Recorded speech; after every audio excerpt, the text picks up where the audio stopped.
Good morning, Abuja. Good morning, Nigeria. Welcome to the 9 o'clock hour, the big conversation basically right here on Rapid TV. My name is Martha Alu. And of course, my name is Victor Arke. Once again, good morning to you and welcome to the big conversation. Yes, and today's conversation is centered around Saturday's event in Ibadan, or your state. Nigeria's opposition political leaders gathered for what may become one of the most consequential political meetings ahead of the 2027 general elections, under the theme that we may work together for a united opposition to sustain our democracy. Although that title has been contested many times online. Is this about democracy? Is this about outseating APC? Is it about aggrieved politicians coming together to find out whether they might have a chance coming together? But yes, regardless of the theme, leaders from multiple opposition parties, including the PDP, ADC, NNPP, Labour Party factions, PRP, Accord and others, met at the banquet hall of the Oyo State Government House, hosted by Governor Seyi Makinde and chaired by former President Olusegun Obasanjo. Their central resolution, now called the Ibadan Declaration, was bold: to work towards representing or presenting a single presidential candidate to challenge the APC in 2027. But beneath the headlines lies the real question: can parties with different ambitions, I would have said ideologies, but time and again, we have established here on the show that most of these political parties have little to no ideology whatsoever. So it's almost the same thing. Histories and presidential hopefuls truly unite. Or is this another familiar Nigerian coalition that will collapse under the weight of personal interests? So today, we go beyond the summit to interrogate the politics, the possibilities, and the power struggle underneath it all. And to have that conversation with us today, we have two gentlemen from different political parties. I have Ezokoli Blessing, Jack as I like to call him, from the ADC. Thank you so much for joining us on the show this morning. Thank you so much, man. And we have Mr. Anthony Ehilebo from the PDP. Thank you so much for joining us here this morning. It's good to be here, Martha and Victor. Welcome. Right. Good morning, Abuja and Nigeria. Okay, no, that's fine. But I would ask first where you both, I know Jack was part of the planning and organizing committee for the summit that took place in Oyo. Were you present? Were you both present at the summit? Oh yeah. I was with Jack. I actually sat with Jack at the. Oh really? Sure. At the summit. So history is being recreated right now. Yeah, just the same way we sat down. And had serious conversations about the future. Interesting. So yes, let's just go to the basics. Tell us about the summit. How was it? What happened before, during? Just give us a brief synopsis of how the event went on. Okay, so I will go because I was involved in the planning. You know, behind the scene, it was quite an intense. It was a 1 week, marathon planning that happened. Actually co-chaired by Professor Jerry Ghana and Dr. Kashim Imam. With the approval of both parties, because they were nominated by the PDP and the ADC to head the planning committee and all, and we did quite a number of work. At sometimes we go home by 3 a.m. just to ensure that Ibadan happened, and eventually parties nominated delegates that came from all across Nigeria to come down to Oyo State. We chartered some planes that brought people and then took them back. So it was quite a successful event. From the planning point of view, I think we did a great job looking at the time we had to be able to put that together. So yeah, that's what I can say. What was your resolution at the event? Our resolution? Well, I mean, just like you read, the main thing or the central point or the central theme of the event is that the opposition has to work together, right? And then talking about the opposition now, we mean every party outside the APC. The idea, or what is in the minds of all the opposition leaders, is that we all have to work together regardless of what you feel about anybody. For us, it is more about the sustenance of democracy and making sure that Nigeria doesn't slide into one party state. Just pause a little bit. When you say work together as opposition parties, what do you mean specifically? Work together, we intend to come to the presidential elections as a united force, right? So the bottom line is, let all the parties come together let us fine-tune strategies on how to present one person, right? So we have the APC versus the opposition. That's the agenda. That's the bottom line. That's what that's the direction we're thinking. Because of the you know, of course, you know, you can see that the democratic space is shrinking because of, you know, the tactics of the ruling party, right? Trying to ensure that there is no credible alternative in the next election cycle. So what we have seen the challenges, we've identified that this is a problem, and then the only thing that we can do at this point that makes sense to not just you know, us from the politics point of view, even to Nigerians, is that everybody fuse their energies together, because we all have our, you know, we all have what we bring to the table. Like the PDP, you know, they are bringing so much to the table. Regardless of whatever you think, I still think that PDP is the most structured grassroots political party in Nigeria, even up until today. That's my opinion, right? And so they come in with a lot of grassroots, you know, presence. So imagine when a PDP, for example, is saying this is our candidate, everybody is going towards this person. It's a lot, whether you want to agree or not, and that's the truth. Barrister, he talked about the coalition of everybody, all the parties coming together, basically. But if you also notice, since 2019, the concept of coalition parties coming together to field one particular candidate has actually failed a few times since 2019, especially when we had the coalition of the United Political Parties, like the CUPP, you know, in 2019, that failed. Now, this is April 2026. What is the guarantee? What are the structures put in place to ensuring that all political parties coming together, I mean opposition parties coming together to field one candidate? What is the guarantee that this could actually work in 2026? Okay, so you have to look at, because you mentioned COP, who had Mikenga Oguchinyere as its spokesperson, if I remember correctly. The objective of COP was not to come together to take power. The objective of COP was to bring together political parties to fight for the issues surrounding the election, so everyone could participate freely. And it has always been an unwritten policy of the government in power to frustrate opposition parties, and in a not too civil way. I mean, normally that's what they should do. But you know, there are rules. You know, you don't you allow a free reign on the judiciary, the independence of the judiciary, for it to interpret legislative enumerations, so laws. They are there to say, in application of the law and in practice of every other thing you are doing, this is what it should be, and their words are final, you know. But recently we've seen a big doubt on the judicial freedoms of our judiciary to interpret matters as prescribed by the law. So that is on one side, and the democratic institute, or the institution responsible for being a non-biased and impartial arbiter, INEC. You now have issues where, you know, it goes as far as suspicion of the person who is in charge of INEC being an active supporter of the ruling party. And not just that, he was a member of their legal team, of President Bola Ahmed Tinubu's legal team.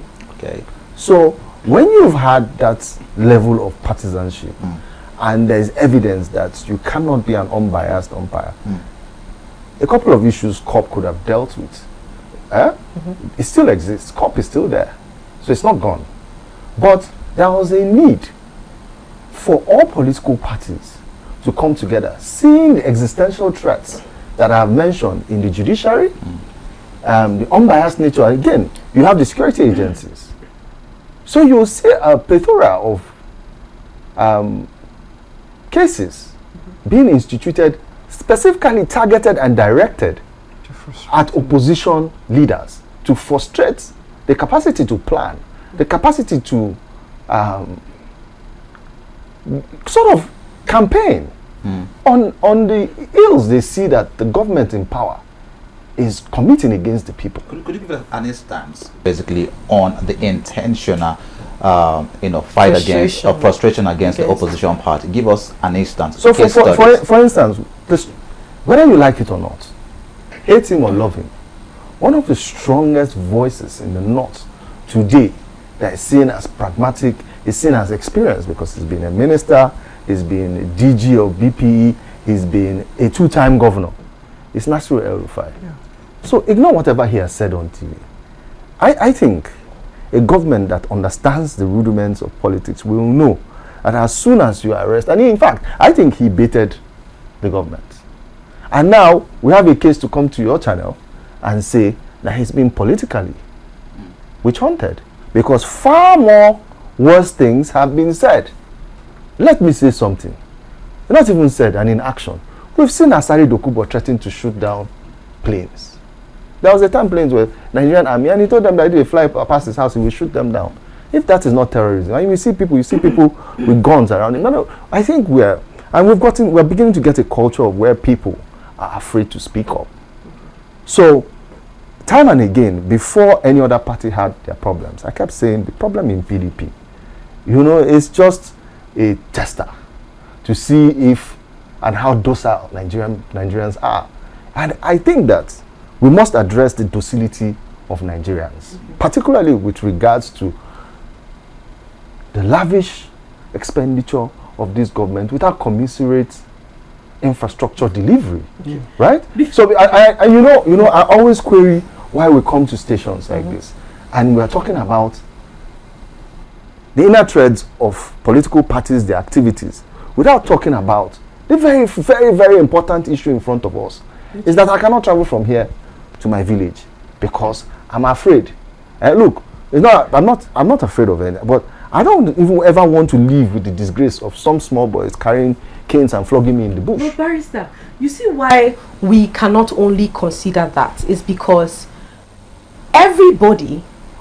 most of the people, not to say everybody, present at the coalition at some point were members of the political parties that were ruling today, or that are ruling today. You contested in Edo State, yes, House of Assembly, under the PDP. Yes. And also there are certain leaders. Was I ever a member of House? No. Or there are certain leaders. So I can't be held. No, you probably bought into their ideology, which is why you contested on their platform. Hold on. I contested because political parties exist as a machinery to get you to power. So you don't believe in the platform. For you to key into a platform, that's not the major issue, Barrister. For you to key into a platform, you probably agree with their ideologies. For me to identify with you as a person, I probably have agreed with your ideologies, and I think I reason with what you know. Exactly. I know where you're going. So when you say I agree with ideology, let me just give you a historical context here. Okay. I joined the PDP, right, after the second Oshomole election. Okay. And PDP was in power.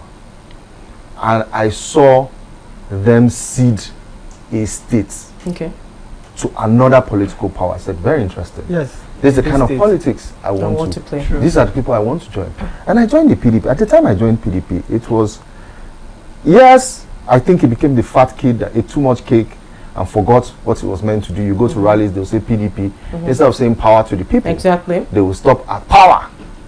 Right. So I felt it was important to be inside the room, to sweep the room, than to stay outside and say this is what is wrong. And then suddenly in 2015, when I think we probably had, when you put it in context with what the expenditures you make today, a ticket to the UK is now about 2.5 million naira. Then it used to be 150,000 BA, right? So everything has changed now, and you've seen that. And I haven't left PDP, even though I think some of the things, some of its governors have not done well, and I am not in that political party to agree with some nonsense they do. I will speak up against the party. I am one of the few people, the party, because some criminal people were in the party, they wrote a public statement against me because I questioned why Samuel Ayan would be the secretary and be contesting as governor, and I was right. Okay, so let's not get into the question. Wasn't just about you. So there can be good people in bad political parties. Okay, that's an established fact. Yes. Okay. Now the question is, because you said we're paying more because attention. I want to justify why we have certain people in the ADC, and why the ADC is an important tool to Nigerians. So and why we understand that the idea was we might not we will not just deal with the issues that we see. Of course we talk about those things. In fact, we've been here hours before now, and we've spoken about some of the ills we see in jet fuel. Imagine 2,037 naira per litre. That's how much it's going for right now. So we understand the hardship, we understand the realities that exist in the country right now. However, there is a fundamental problem: the political parties that serve as a train to get people into power. Now, you organized it. These opposition parties organized this summit. We have ADC represented, we had PDP, PRP, Labour Party, and a number of these people present. But you see, my major concern here is for the ADC. It is just a coalition. It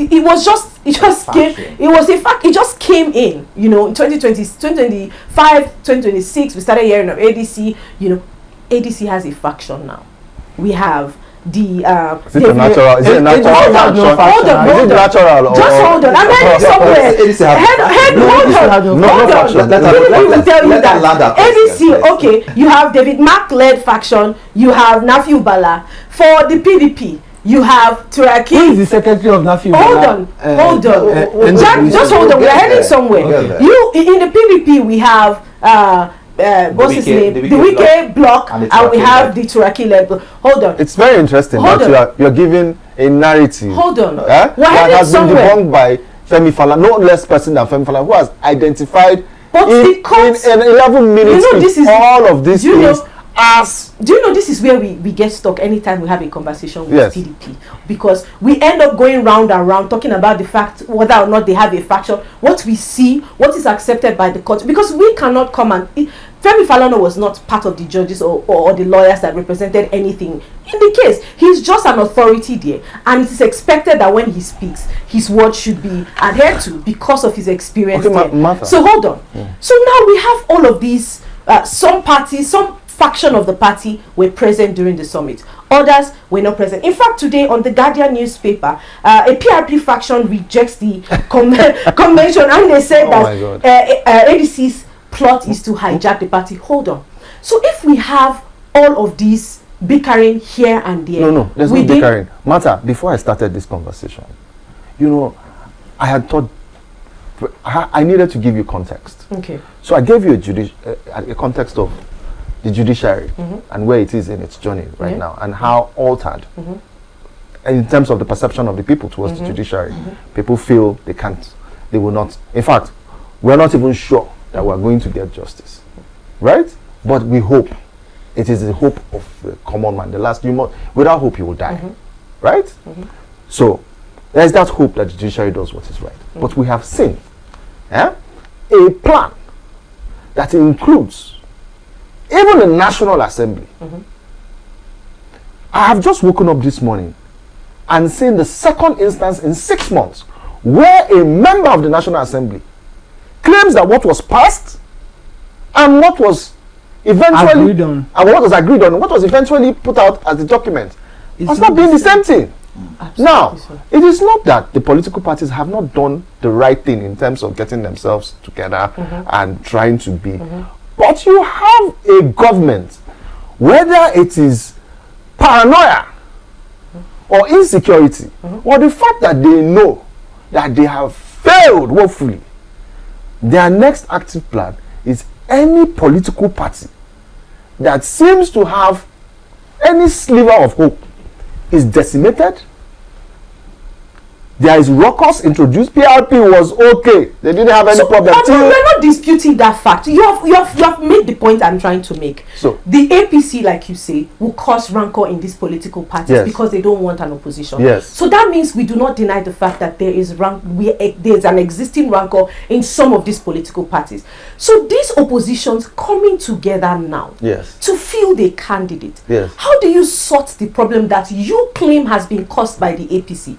Before you are able to field a candidate. That's where I'm headed the whole time. Okay, let me. The issue is not whether or not the crisis Okay, of the rancor. are they going to come back again and do the same thing? No, I'm saying you have established that the APC causes rancor in any party. That you have said They don't PRP, cause. They feed.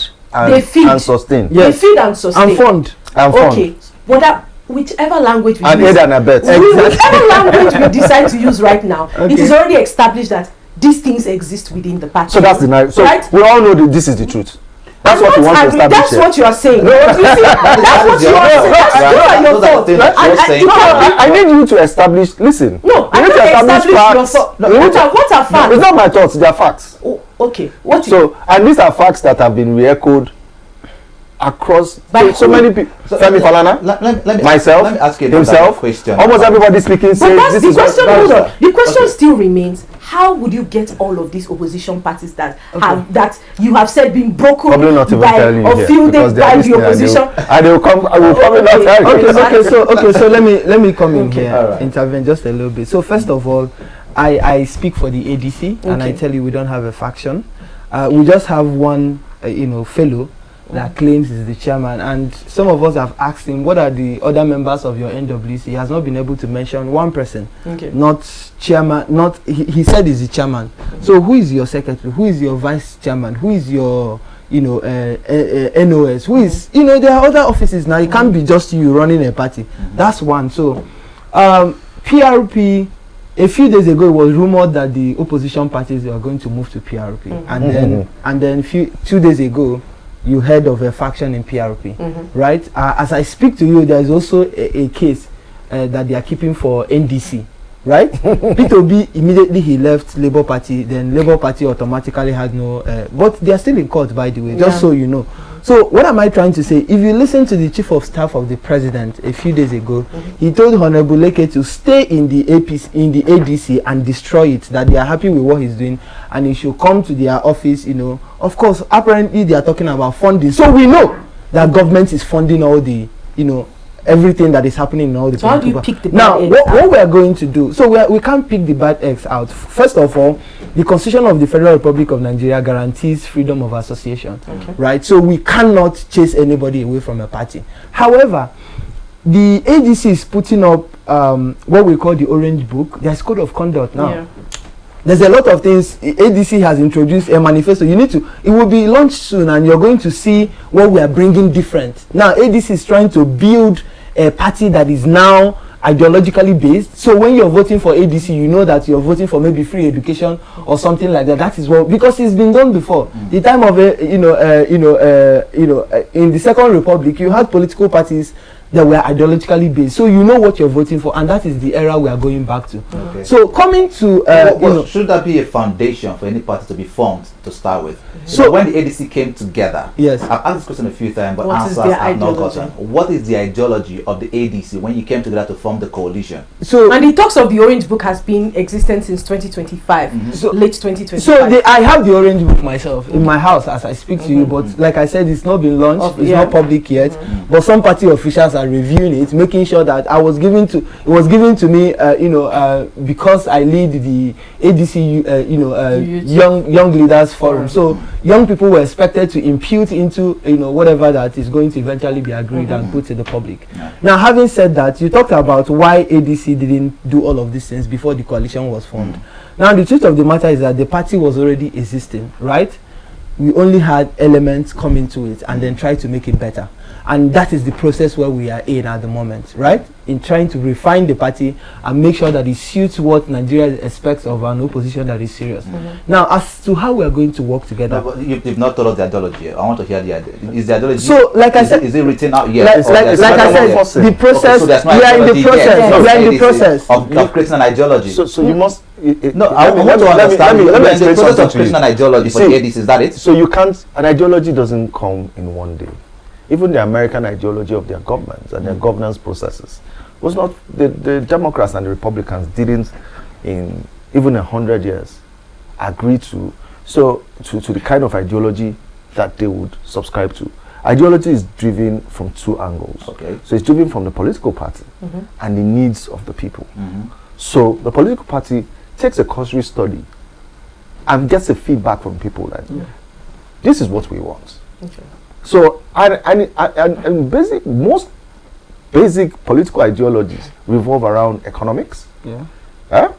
And if the people want a community system, a communal system, that's where you have communist socialist, or they want the socialist idea. Do they want on their own to be the ones to develop their society? That means you want a capitalist society which drives small and medium based economy, or you want a socialist government that is focused on directly delivering to the people. So you have them being in charge of construction, you have them being in charge. So it has to age like fine wine.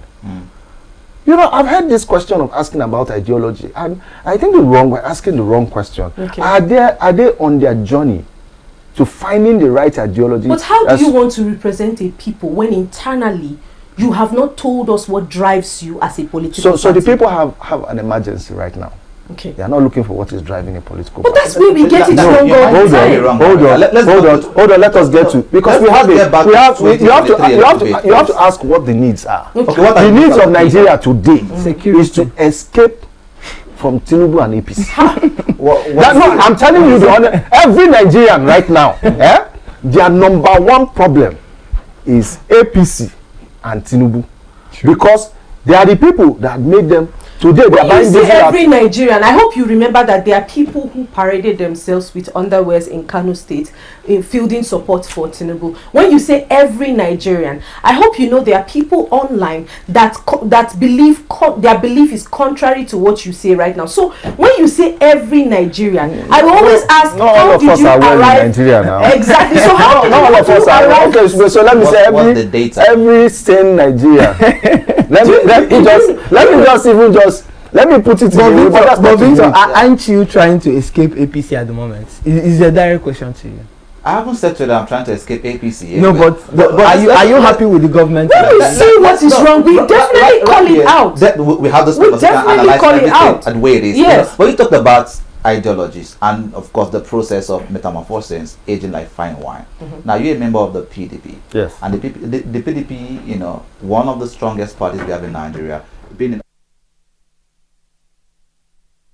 came on board, of course, in 2015 and then got into power. What was the ideology? What is still the ideology? Number one and the most basic ideology of the PDP was to take power and give it to the people. Okay. So it's fundamentally a sort of conversion.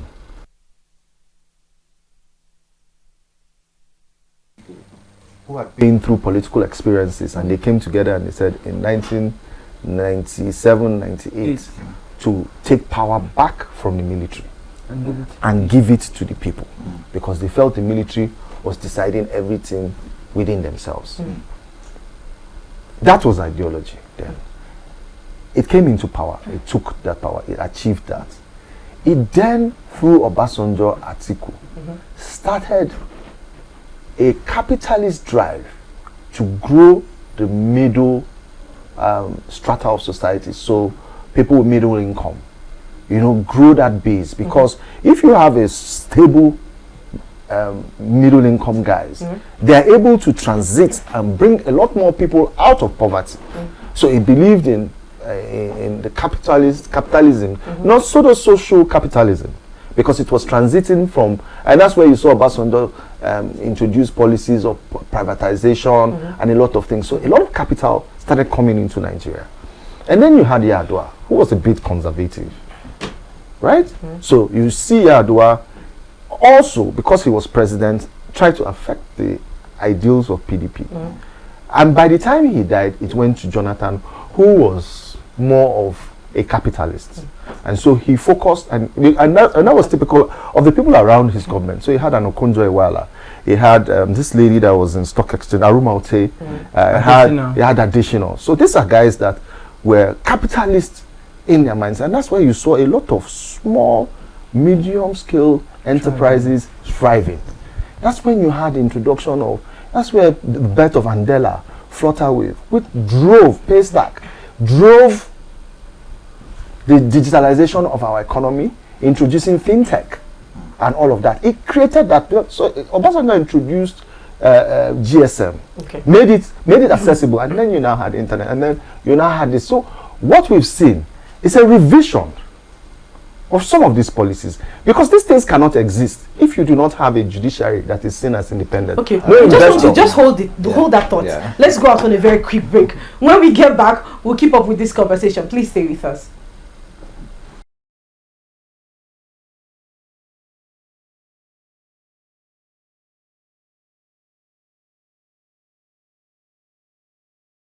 Welcome back, and thanks for staying with us. It's still Rapid Done right here on Rapid TV, and we have been having a conversation centered around the summit that took place in Ibadan. Now, there have been many talks about it. Of course, lots of allegations. ADC wants to, put other parties under the bus, throw them under the bus. ADC rather wants to. ADC. Okay. That's what PRP said. As of this morning. Yes, of course. That ADC wants to hijack power from them. Okay. And we have here someone representing the PDP and the ADC as well, saying the same thing about APC. APC is, fielding all of these rancors within this political party, just so that they can be the only party that emerges on the ballot. But whatever the case is, we know that one presidential candidate from all opposition parties is huge.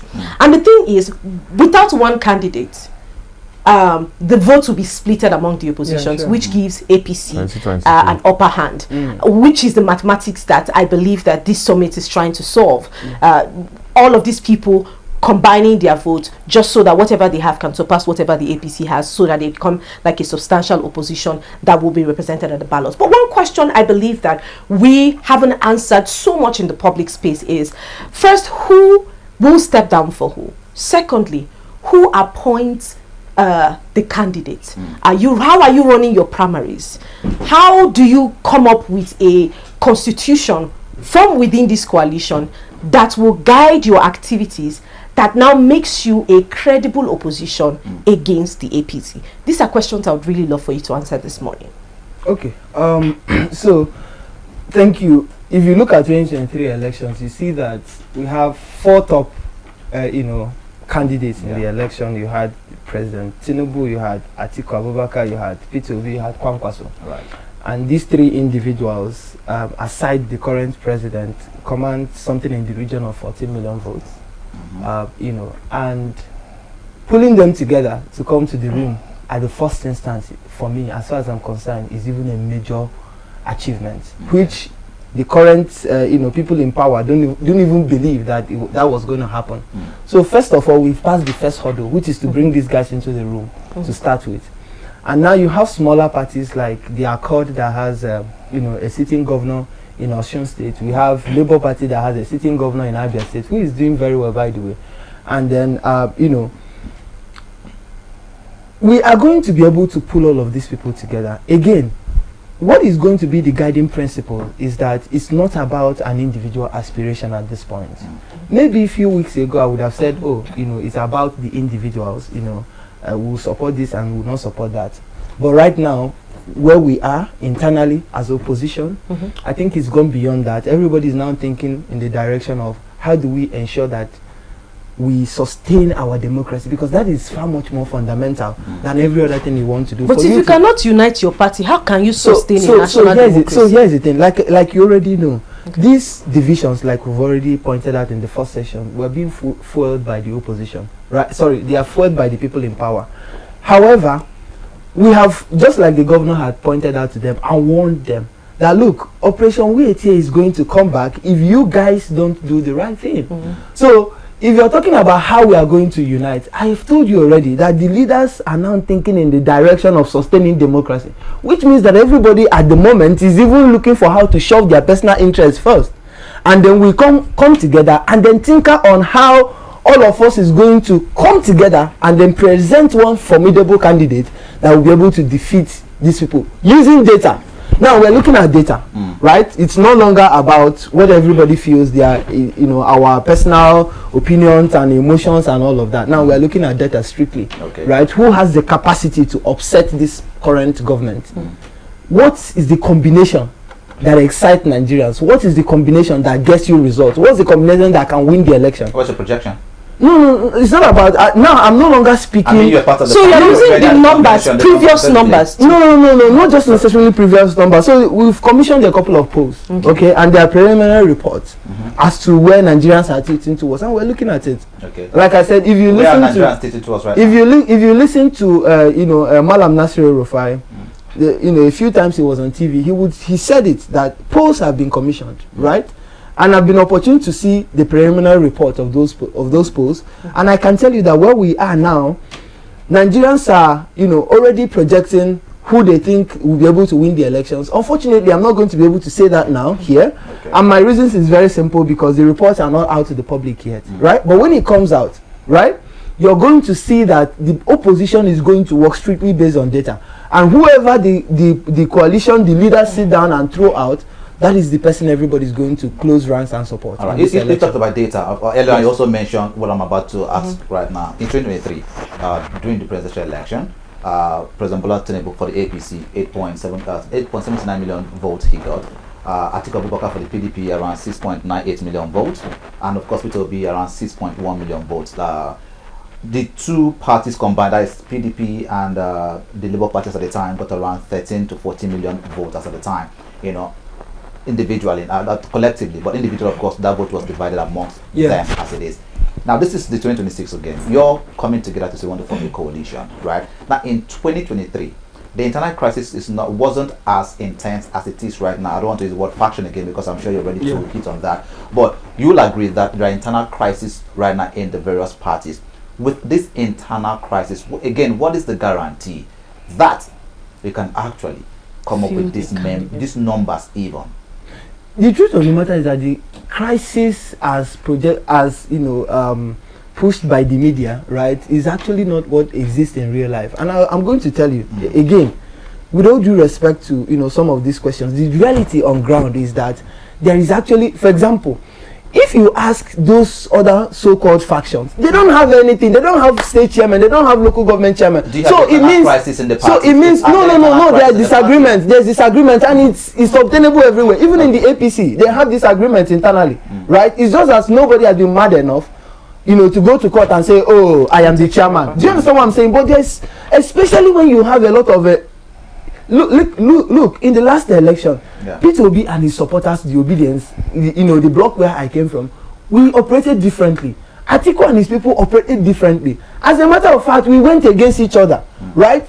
Kwankwaso had his own supporters, the Kwankwasi. I think we all operated differently. So when these blocks come together, normally they're supposed to be, we expect that, a couple of people will be, there has to be dispute. Right. You understand what I'm saying? But internally we are resolving it. We are maturing in the room. My disposition in the last election cycle is no longer the same. A lot of things are refined now. A lot of things are changing. All right, let's go on to Barrister. Now, Barrister, from everything he has said, personally, I don't think unity is impossible, but I think that sometimes ambition is stronger than agreement, which is one of the reasons we see everyone wanting to pursue their interest rather than support who they think it's a better candidate. Now, for this summit, we see that possible candidates from of course, the data that is gathered from the social space might not be the same with your data, but from the body language we see from the public, the possible candidates that will be fielded from most of these political parties, we see an Atiku Abubakar, we see a Peter Obi, we see a Kwankwaso, right, and a number of others. Now, with people who have Amechi and a number of others, with people who have strong ambitions as this, do you think that any one of these people would be willing to step their ambition down, come to the table and arrive at a conclusion? Since now we claim that it is not about wanting the power, we want to take the power from the APC and give it to the people. We have made a lot of claims here this morning, but look at the quality of candidates that will possibly be fielded for the 2027 general elections. Do you think any one of these people will be willing to step down their ambition just to arrive at a conclusion of taking the powers away from APC? Okay. 2 years ago, I think I was in a conversation about how there would be a coalition and how everybody would coalesce to something. So I said it's impossible. Nigerians would never get to that place. ADC was born. People didn't give it any hope. PDP as it is, people have written it off. But PDP is still standing. Okay. And still has its structures across. So the most important thing you must look at now is that the big political giants, not the individuals, have decided that this is where they are going. You cannot be bigger than your political party. True. In trying to, let me use a pejorative, let me use this word. They say Obaski, and the key monkey. So somehow in over maneuvering themselves, APC has created opportunities for Nigerian people to relieve themselves of such the tragedy they've suffered from 2015 to date. Now, whether they will come together, he's talked about the votes from Peter Obi and Atiku. They are now in the ADC. As of this morning, there's a lot of rumbling. I still see it happening. But what I understand is that the political class or the political elite that take decisions understand the urgency of coalescing. They understand the importance of the brink that Nigeria is on now. They understand where we are teetering on. And rather than have an ambition that will destroy the country, I'm very, very certain there are people who can sit everybody down and say, guys, let's have this arrangement. It has happened before. Okay. We've had, if you are a student of history, you will even see that as far back as 1960s, where you even had NCNC, you've had these mergers, you've had these agreements. And the fact that Ibadan was where this declaration was made, Ibadan is the political capital of the Southwest. President Tinubu is from the Southwest.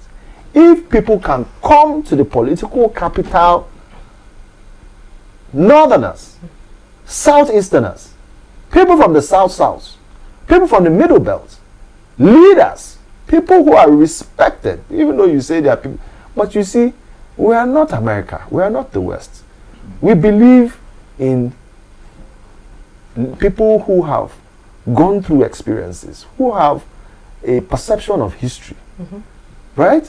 But we still think there needs to be a merger of energies between the older generation and the younger generation. And that's what I hope those driving the youth frontiers are working these levers. And particularly is the conversation we're having, how to engage this old reverence, this wisdom they have, and use the energy of the younger population to free itself. Nigeria is in bondage.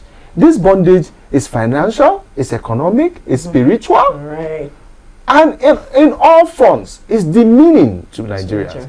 Nigerians can no longer afford to eat. Just yesterday, I saw a report that 30 more million Nigerians have dropped into abject poverty and cannot survive. So if you see this happening, and we're having conversations about political party enumerations and whether they are going to get together, it means we are not ready. 7 months to an election. I think that we've gone beyond that conversation. Right. Ibadan has happened.